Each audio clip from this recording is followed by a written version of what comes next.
야, 이년아, 여기가 네 집이야? 박태식의 굵은 손가락이 강민지의 가슴팍을 거칠게 찔렀습니다. 30분 전만 해도 평화로웠던 오후 3시의 학교 앞 골목이 순식간에 전쟁터로 변해버렸죠.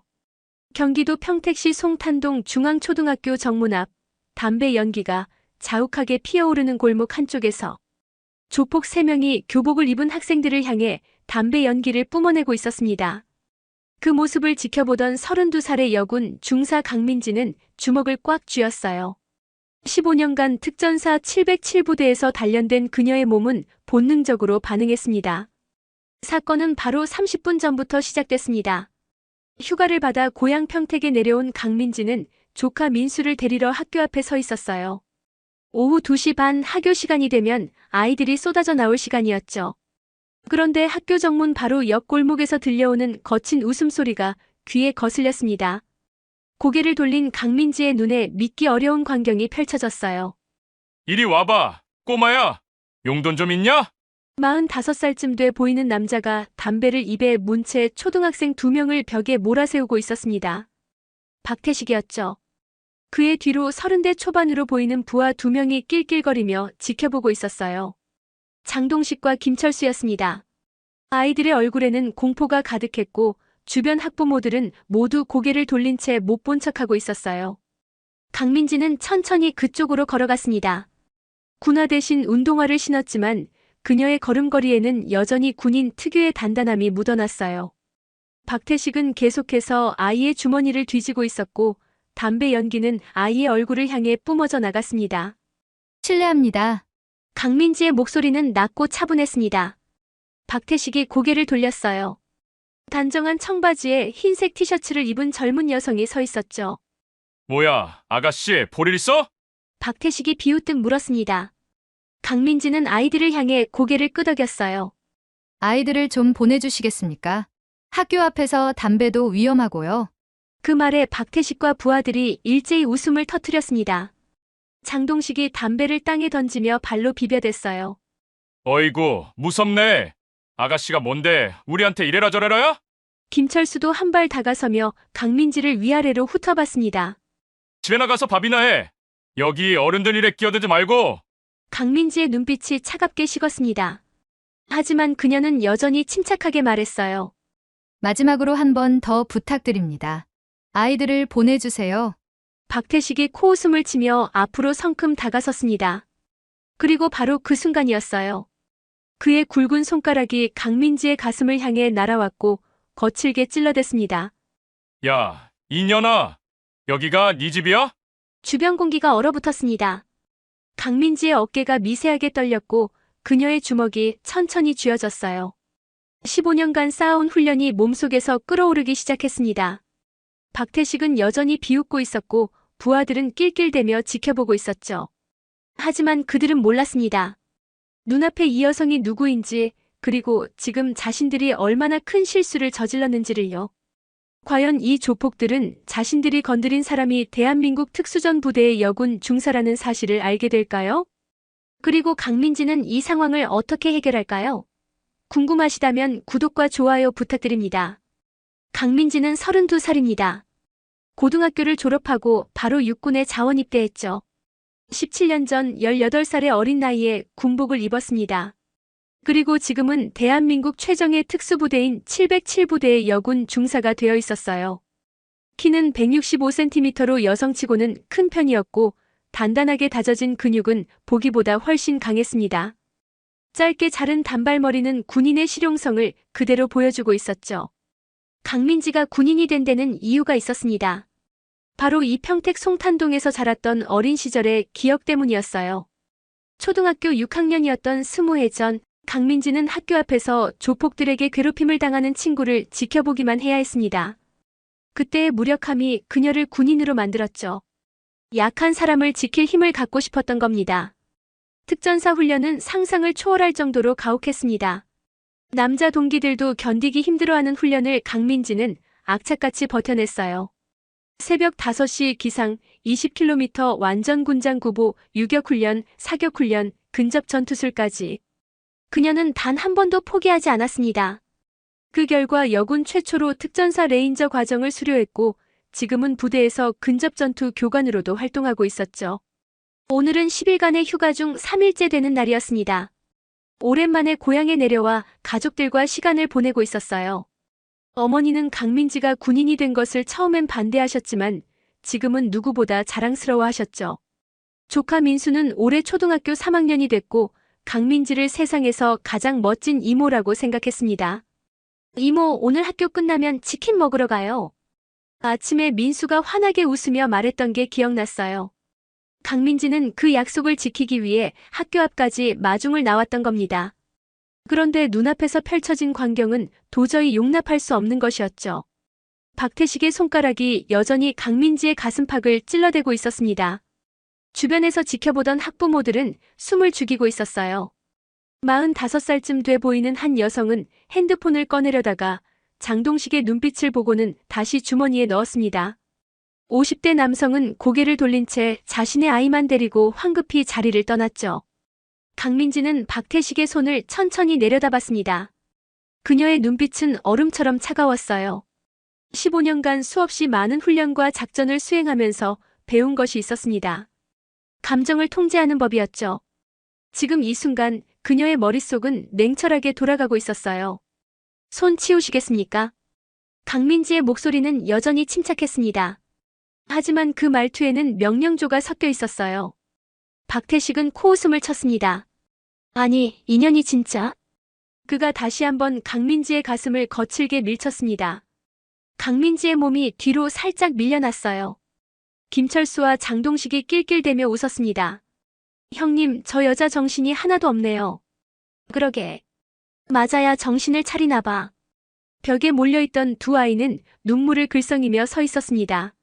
한 아이의 주머니에서 1,000원짜리 지폐 몇 장이 비어져 나와 있었어요. 강민지는 그 모습을 보며 이를 악물었습니다. 20해 전 자신의 모습이 떠올랐죠. 이번에는 달랐습니다. 이번에는 지켜볼 수만은 없었어요. 강민지의 주먹이 더욱 단단하게 쥐어졌습니다. 박태식은 이 동네에서 15년째 활개를 치고 있는 조폭이었습니다. 평택 송탄동 일대를 주무르는 태성파의 행동대장이었죠. 그의 소나기에는 학교 주변 상가들이 모두 들어가 있었어요. 매달 보호비 명목으로 돈을 뜯어내고 말을 안 들으면 가게 유리창을 깨버리거나 손님들을 쫓아냈습니다. 특히 학교 앞은 박태식의 주요 수입원이었어요. 문구점, 분식집, PC방, 오락실까지. 모든 가게에서 월 30만 원에서 100만 원씩 보호비를 받아냈죠. 거부하는 가게는 영업을 못하게 만들었습니다. 6개월 전에는 새로 생긴 치킨집 주인이 거부했다가 가게 안에서 술을 마시며 난동을 부리는 바람에 결국 문을 닫았어요. 그뿐만이 아니었습니다. 박태식과 그의 부하들은 학생들에게도 손을 뻗쳤죠. 용돈을 뺏고 비싼 운동화를 신은 아이들을 협박해서 돈을 받아냈습니다. 학부모들은 모두 알고 있었지만 아무도 나서지 못했어요. 경찰에 신고해봤자 증거가 없다며 흐지부지 됐고 신고한 사람은 나중에 보복을 당했습니다. 2학년 전 한 학부모가 용기를 내서 경찰에 신고했습니다. 하지만 박태식은 정확한 증거를 남기지 않는 방법을 잘 알고 있었어요. 경찰 조사를 받고 이틀 만에 풀려났죠. 그리고 일주일 후 신고한 학부모의 집 현관문에 빨간 페인트가 뿌려져 있었습니다. 그 이후로는 아무도 신고하지 않았어요. 박태식의 얼굴에는 흉터가 있었습니다. 오른쪽 눈썹부터 볼까지 길게 이어진 칼자국이었죠. 10년 전 조직 싸움에서 생긴 상처였어요. 그 흉터는 그를 더욱 위협적으로 보이게 만들었습니다. 아이들은 그의 얼굴만 봐도 겁을 먹었고 어른들도 눈을 피했죠. 야, 장동식. 오늘 얼마나 모았어? 박태식이 부하에게 물었습니다. 장동식은 31살로 박태식 밑에서 6년째 일하고 있었어요. 오늘은 5만 원 정도요, 형님. 요즘 애들이 용돈을 별로 안 가지고 다녀요. 즉, 그럼 PC방 가서 더 받아내야지. 김철수가 끼어들었습니다. 33인 그는 박태식의 오른팔이었죠. 형님, 저기 분식집 아줌마가 이번 달 보호비 아직 안 냈어요. 내일 한번 가봐야겠습니다. 그래, 제대로 본때를 보여줘야지. 박태식은 만족스러운 표정으로 고개를 끄덕였어요. 그리고 다시 강민지를 향해 몸을 돌렸습니다. 야, 아가씨. 마지막으로 경고하는데 썩 꺼지지 않을래? 그의 목소리는 위협적이었습니다. 주변 학부모 몇 명이 강민지를 걱정스럽게 바라봤어요. 한 아주머니가 작은 목소리로 속삭였습니다. 저 아가씨 괜히 나섰다가 다치겠어요. 그러게요. 박태식이가 얼마나 무서운 사람인데. 하지만 강민지는 미동도 하지 않았습니다. 그녀의 눈은 박태식의 눈을 똑바로 응시하고 있었어요. 그 눈빛에는 두려움이라고는 찾아볼 수 없었죠. 오히려 차가운 분노가 타오르고 있었습니다. 박태식은 그 눈빛이 마음에 들지 않았어요. 지금껏 자신을 이렇게 똑바로 쳐다본 사람은 없었으니까요. 특히 여자가 자신을 이런 식으로 대하는 건 처음이었습니다. 인연이 진짜 죽고 싶나 봐. 박태식의 손이 강민지의 어깨를 향해 뻗어나갔습니다. 거칠게 밀쳐내려는 동작이었죠. 하지만 그 손이 강민지의 어깨에 닿기도 전에 상황은 급변하기 시작했습니다. 학교 정문 앞에는 10명이 넘는 학부모들이 서 있었습니다. 모두 자신의 아이를 기다리는 사람들이었죠. 그들은 눈앞에서 벌어지는 상황을 보면서도 아무도 나서지 못했어요. 이수연도 그중 한 명이었습니다. 45살의 그녀는 초등학교 4학년인 딸을 기다리고 있었죠. 이수연은 3년 전에도 비슷한 상황을 목격한 적이 있었습니다. 그때 한 아버지가 박태식에게 항의했었어요. 자기 아들에게서 돈을 뺏지 말라고 소리쳤죠. 하지만 그날 밤 그 아버지는 골목길에서 박태식의 부하들에게 폭행을 당했습니다.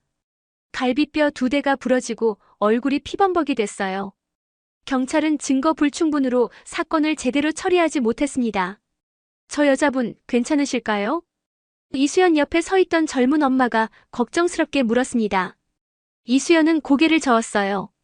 나서지 말라고 해야 하는데 저 사람들은 정말 위험해요. 하지만 아무도 앞으로 나서지 못했습니다. 모두가 알고 있었죠. 박태식에게 잘못 보이면 자신과 자신의 가족이 위험해진다는 것을요. 문구점 주인 김영호도 멀찍이 서서 상황을 지켜보고 있었습니다. 50살의 그는 이 동네에서 25년째 가게를 운영하고 있었어요. 박태식에게 매달 50만 원씩 보호비를 내고 있었죠. 안 내면 가게가 망한다는 걸 너무나 잘 알고 있었습니다. 또 시작이네. 김영호는 한숨을 쉬며 중얼거렸습니다. 그의 눈에는 분노와 무력감이 동시에 담겨 있었어요. 15년 동안 이런 일이 반복됐지만 아무것도 바뀌지 않았습니다. 분식집 주인 박순자도 가게 문 앞에서 지켜보고 있었어요. 63살의 그녀는 이 자리에서 30년째 떡볶이를 팔고 있었습니다. 박태식에게 매달 30만 원을 바치고 있었죠. 하나님 제발 저 아가씨를 지켜주세요. 박순자는 속으로 기도했습니다. 하지만 직접 나서지는 못했어요. 6개월 전 보호비를 늦게 냈다가 가게 유리창이 깨진 적이 있었거든요.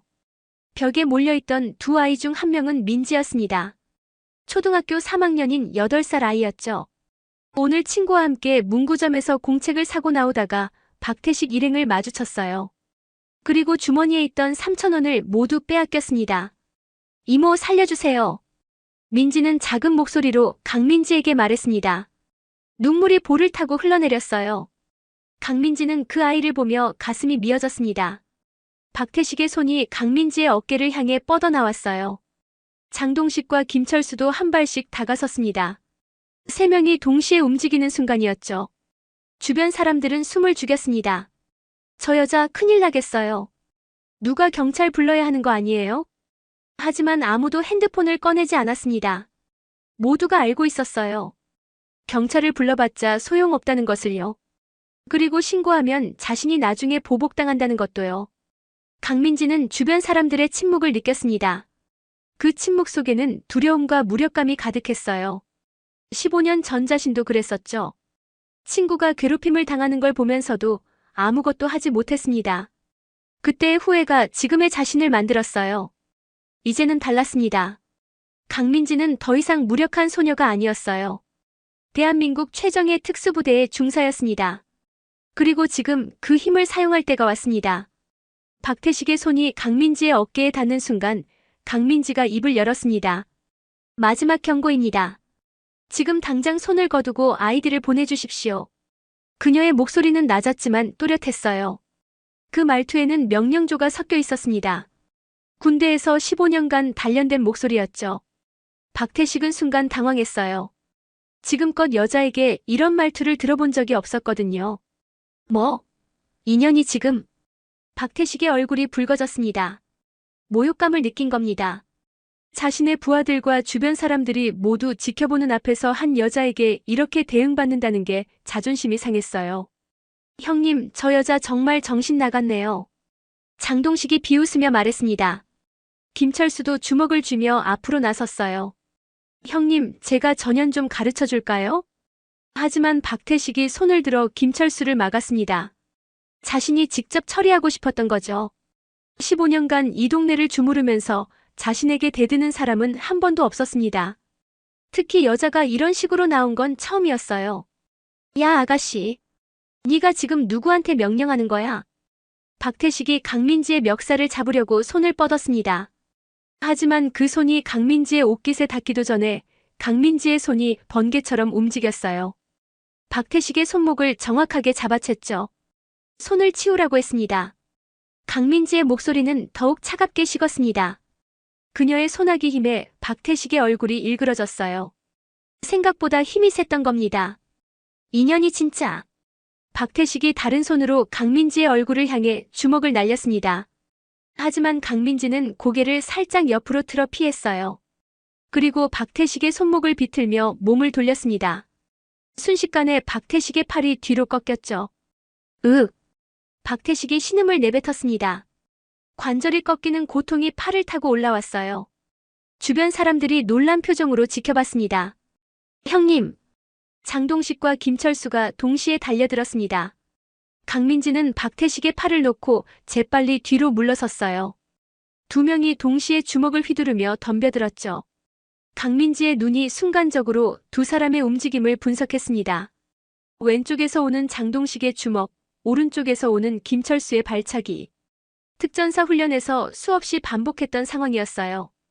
더 이상 참지 않겠습니다. 강민지의 목소리가 낮게 깔렸습니다. 그녀의 몸이 본능적으로 반응하기 시작했어요. 15년간 쌓아온 훈련이 몸속에서 깨어나고 있었습니다. 벽에 몰려있던 두 아이는 겁에 질린 표우로 상황을 지켜봤어요.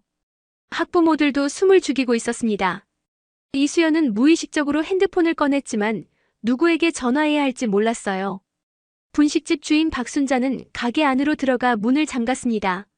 문구점 주인 김영호는 가게 셔터를 내리기 시작했어요. 모두가 알고 있었죠. 지금부터 벌어질 일이 심상치 않다는 것을요. 공기가 팽팽하게 긴장했습니다. 장동식과 김철수가 강민지를 향해 달려들고 박태식은 팔을 주무르며 분노에 찬 눈빛으로 노려보고 있었어요. 강민지는 두 발을 어깨 너비로 벌리고 중심을 낮췄습니다. 특전사 근접 전투 자세였죠. 후회하실 겁니다. 강민지의 마지막 경고가 골목에 울려 퍼졌습니다. 장동식의 주먹이 강민지의 얼굴을 향해 날아왔습니다. 강민지는 몸을 왼쪽으로 틀며 주먹을 피했어요. 동시에 장동식의 팔을 잡아당기며 무릎으로 옆구리를 가격했죠. 정확하게 명치 아래 부분을 타격했습니다. 장동식이 비명을 지르며 몸을 구부렸어요. 숨이 막히는 고통이었습니다. 강민지는 그를 놓아주지 않았어요. 잡아당긴 팔을 그대로 비틀며 바닥으로 눌렀죠. 장동식의 얼굴이 시멘트 바닥에 닿았습니다. 김철수는 뒤에서 강민지의 등을 향해 발차기를 날렸어요. 하지만 강민지는 이미 그 움직임을 예상하고 있었습니다. 몸을 낮추며 발차기를 피했죠. 그리고 돌아서며 김철수의 다리를 걸었어요. 와! 김철수가 균형을 잃고 비틀거렸습니다. 강민지는 그 틈을 놓치지 않았어요. 재빠르게 일어서며 김철수의 턱을 향해 손날을 날렸죠. 정확하게 턱 옆 급소를 타격했습니다. 김철수의 몸이 휘청거렸어요. 눈앞이 하얗게 변하며 정신이 흐려졌습니다. 강민지는 그의 어깨를 잡아 바닥으로 눌렀어요. 김철수도 장동식 옆에 쓰러졌죠. 모든 일이 10초도 안 되는 시간에 벌어졌습니다. 주변 사람들은 믿을 수 없다는 표정으로 입을 벌리고 있었어요. 방금 전까지 위협적이던 두 명의 조폭이 바닥에 쓰러져 있었습니다. 뭐야? 이수연이 놀라서 중얼거렸습니다. 옆에 있던 젊은 엄마도 눈을 크게 뜨고 있었어요. 저 여자분 대체 누구예요? 문구점 주인 김영호는 내리던 셔터를 멈추고 밖을 내다봤습니다. 분식집 주인 박순자는 잠갔던 문을 다시 열고 상황을 지켜봤어요. 모두의 눈이 강민지에게 집중됐습니다. 강민지는 바닥에 쓰러진 두 사람을 내려다봤어요. 그녀의 숨은 조금도 흐트러지지 않았습니다. 15년간의 훈련이 몸에 완벽하게 각인되어 있었죠. 이 정도 움직임은 아침 체조보다도 가벼웠어요. 박태식의 얼굴은 분노로 일그러져 있었습니다. 자신의 부하 2명이 순식간에 제압당하는 걸 눈앞에서 봤어요. 15년간 이 동네를 주무르면서 한 번도 경험해보지 못한 일이었습니다. 인연이. 박태식이 허리춤에서 무언가를 꺼냈습니다. 접이식 칼이었어요. 날이 10cm 정도 되는 흉기였죠. 칼날이 햇빛에 반짝였습니다. 주변 사람들이 비명을 질렀어요. 칼이에요. 위험해요. 이수연이 핸드폰을 꺼내 112번을 눌렀습니다. 더 이상 망설일 수 없었어요. 김영호도 급히 경찰에 신고 전화를 걸었죠. 벽에 몰려있던 두 아이는 겁에 질려 울음을 터뜨렸습니다. 강민지는 아이들을 향해 손짓했어요. 지금 뛰어가세요. 빨리요. 차분하지만 단호한 목소리였습니다. 두 아이는 그 말을 듣고 황급히 뛰어갔어요. 학부모들이 아이들을 받아 안전한 곳으로 데려갔죠. 박태식은 칼을 휘두르며 강민지에게 다가왔습니다. 죽여버릴 거야, 이년아. 그의 목소리는 분노로 떨리고 있었어요. 칼을 든 손도 흥분으로 떨렸습니다. 하지만 강민지의 눈빛은 여전히 차갑게 식어 있었어요. 강민지는 뒤로 한 발 물러서며 박태식의 움직임을 주시했습니다. 칼을 든 상대는 위험했어요. 하지만 특전사 훈련에서 무장 해제 기술을 수없이 연습했습니다. 이론이 아니라 실전처럼 훈련했었죠. 칼을 내려놓으십시오. 마지막 기회입니다. 강민지의 경고가 울려 퍼졌습니다. 박태식은 강민지의 경고를 무시했습니다. 칼을 높이 치켜들고 달려들었어요. 흉기를 든 사람 특유의 거친 움직임이었죠. 하지만 훈련받지 않은 사람의 공격은 예측 가능했습니다. 강민지는 박태식이 칼을 내리치는 순간을 기다렸어요. 칼이 위에서 아래로 내려오는 궤적을 눈으로 따라갔죠. 그리고 칼이 자신의 어깨를 향해 떨어지는 바로 그 순간 몸을 왼쪽으로 틀었습니다. 칼이 허공을 갈랐어요. 박태식의 몸이 앞으로 쏠렸습니다. 강민지는 그 틈을 놓치지 않았어요. 오른손으로 박태식의 손목을 잡고 왼손으로는 그의 팔꿈치를 쳤죠. 관절을 역방향으로 꺾는 기술이었습니다. 으악! 박태식이 비명을 질렀습니다. 손에 쥐고 있던 칼이 땅에 떨어졌어요. 강민지는 즉시 발로 칼을 멀리 차버렸습니다. 그리고 박태식의 팔을 계속 비틀며 그를 바닥으로 눌렀죠. 박태식의 얼굴이 시멘트 바닥에 닿았습니다. 강민지는 무릎으로 그의 등을 눌렀어요.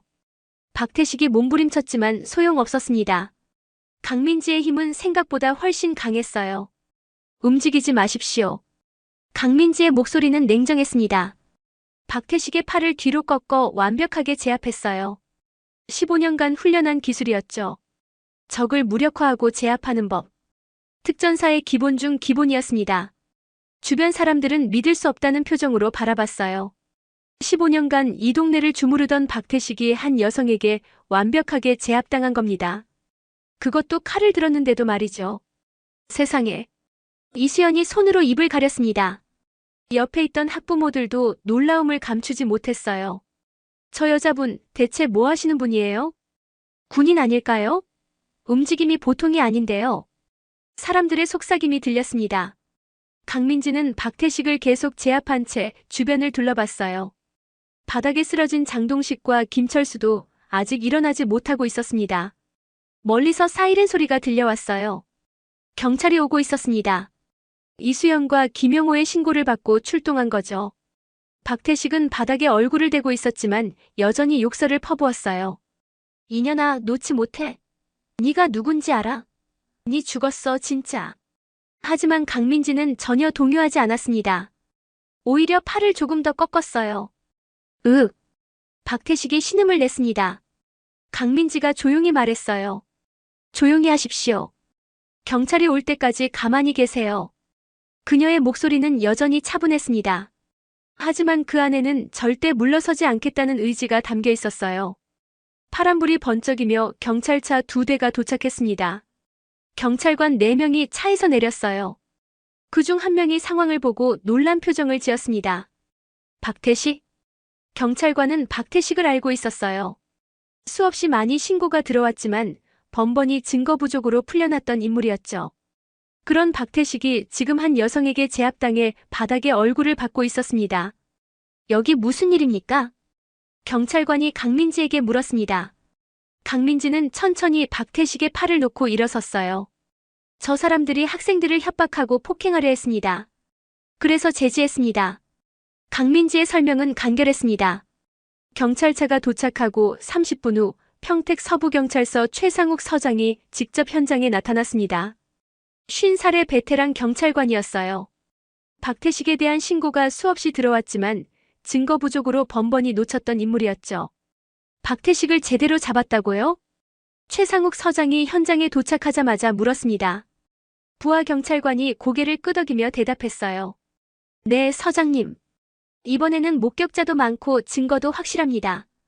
박태식과 그의 부하들은 수갑이 채워진 채 경찰차에 태워졌어요. 박태식은 여전히 욕설을 퍼부으며 저항했지만 소용없었습니다. 이 새끼들아, 니들 나 누군지 알아? 나 금방 나온다. 하지만 이번에는 달랐습니다. 최상욱 서장은 이번 기회를 놓치지 않을 생각이었어요. 학부모들이 앞다투어 증언을 하겠다고 나섰죠. 저 사람들이 우리 아이한테 돈을 뺏었어요. 여러 번 당했습니다. 분식집에서도 보호비를 받아갔어요. 증거 영수증도 있습니다. 문구점도 매달 50만 원씩 뜯어갔어요. 목격자들의 증언이 쏟아졌습니다. 15년간 쌓여왔던 분노가 터져나온 거예요. 이제는 두렵지 않았어요. 강민지가 박태식을 제압하는 걸 보고 용기를 얻었습니다. 최상욱 서장은 강민지를 따로 불렀어요. 신원 확인 좀 하겠습니다. 성함이 강민지입니다. 직업은요? 강민지는 잠시 망설였습니다. 하지만 숨길 이유가 없었어요. 육군 특전사 707부대 중사입니다. 최상욱 서장의 눈이 커졌습니다. 주변에서 듣고 있던 경찰관들도 놀란 표정을 지었어요. 학부모들도 웅성거렸죠. 특전사요? 그래서 저렇게 강했구나. 최상욱 서장은 고개를 끄덕이며 말했습니다. 그럼 휴가 중이시겠군요. 수고하셨습니다, 중사님. 그는 강민지에게 경례를 올렸어요. 다른 경찰관들도 따라서 경례했습니다. 강민지도 자연스럽게 경례로 답했죠. 최상욱 서장은 부하들에게 지시했습니다. 박태식 일당을 철저히 조사하세요. 이번 기회에 뿌리를 뽑겠습니다. 알겠습니다, 서장님. 경찰차가 출발했어요. 박태식과 부하들을 태우고 경찰서로 향했습니다. 바닥에 떨어진 칼과 뺏긴 돈도 모두 증거물로 압수됐죠. 나중에 조사 결과 박태식의 범죄 행각이 속속들이 드러났습니다. 15년간 학교 주변 상가에서 받아낸 보호비가 총 3억 원이 넘었어요. 학생들에게서 뺏은 돈도 수천만 원에 달했습니다. 더 충격적인 사실도 밝혀졌어요. 박태식은 서울의 대형 조직과 연결되어 있었습니다. 평택 지역 총책이었던 거죠. 그의 진술을 바탕으로 경찰은 대대적인 수사를 시작했어요. 일주일 후 박태식과 관련된 조직원 23명이 일제히 검거됐습니다. 15년간 지역을 주무르던 범죄 조직이 무너진 거예요. 모든 게 강민지가 용기를 낸 덕분이었습니다. 학교 주변 상가 주인들은 이제 보호비를 내지 않아도 됐어요. 학생들도 안전하게 등하교할 수 있게 됐죠. 15년간의 악몽이 끝난 겁니다. 박태식 일당이 연행되고 이틀 후 평택 송탄동 중앙초등학교 앞은 완전히 달라진 모습이었습니다. 학부모들의 얼굴에는 웃음이 돌아왔고 상가 주인들도 환한 표정으로 장사를 하고 있었어요. 강민지는 다시 학교 앞에 조카 민수를 마중 나왔습니다. 오후 3시 아이들이 우르르 쏟아져 나왔어요. 민수가 강민지를 보자 환하게 웃으며 달려왔죠. 이모. 응, 우리 민수. 학교 재미있었어? 네. 오늘은 아무도 괴롭히는 사람 없었어요. 다들 이모 얘기만 해요. 민수의 말에 강민지가 미소를 지었습니다. 그때 학부모들이 하나둘 다가왔어요. 이수연이 제일 먼저 다가와 깊이 고개를 숙였습니다. 정말 감사합니다, 중사님. 덕분에 우리 아이들이 안전해졌어요. 아닙니다. 당연히 해야 할 일을 했을 뿐입니다. 강민지가 겸손하게 대답했어요. 다른 학부모들도 앞다투어 인사했습니다. 15년 동안 무서워서 아무 말도 못했는데 정말 고맙습니다. 우리 애가 이제 학교 오는 게 즐겁대요. 정말 감사드려요. 문구점 주인 김영호도 가게에서 나와 강민지에게 다가왔습니다. 손에는 작은 선물 상자를 들고 있었어요. 중사님, 이거 받아주세요. 작은 감사의 표시입니다. 강민지는 손을 내저었습니다. 괜찮습니다. 선물은 받을 수 없어요. 하지만 김영호는 고집스럽게 권했죠. 아닙니다. 25년간 이 자리에서 장사했는데 처음으로 마음 편하게 가게를 열 수 있게 됐어요. 꼭 받아주세요. 분식집 주인 박순자도 떡볶이 한 그릇을 가지고 나왔습니다. 아가씨, 이것만이라도 드세요. 제일 맛있게 만들었어요. 강민지는 사람들의 진심 어린 감사에 마음이 따뜻해졌습니다. 군인이 되어 처음으로 민간인들에게 이렇게 직접적인 감사를 받았어요. 여러분, 정말 감사합니다. 하지만 저는 군인이라 선물을 받을 수 없습니다. 마음만 받겠습니다. 그녀의 단호한 태도에 사람들은 고개를 끄덕였어요. 하지만 감사의 마음은 여전했죠. 벽에 몰려있던 두 아이 중 한 명인 민지가 엄마 손을 잡고 다가왔습니다.